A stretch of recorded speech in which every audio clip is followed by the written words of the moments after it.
ngahudangkeun lahan harepan ku cara ngariksa ngarumat jeung ngarawat alam pilemburan sangkan jadi endah oge manfaat keur padumukna.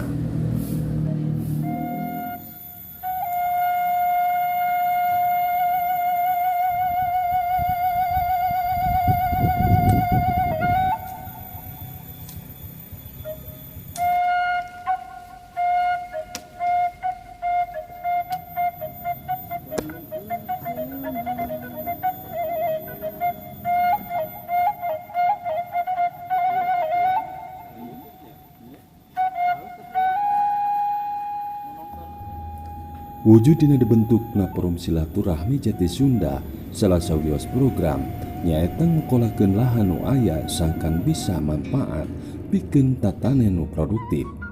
Sapertos ngabudayakeun deui program dapur hidup, warung hidup, oge apotek hidup.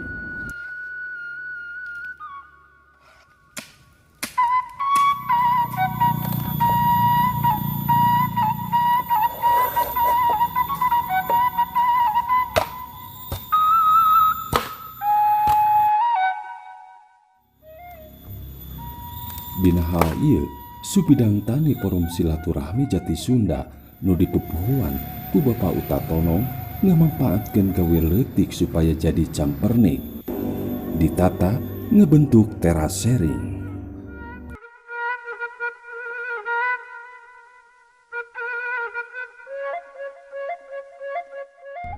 Tim Liputan FSJS.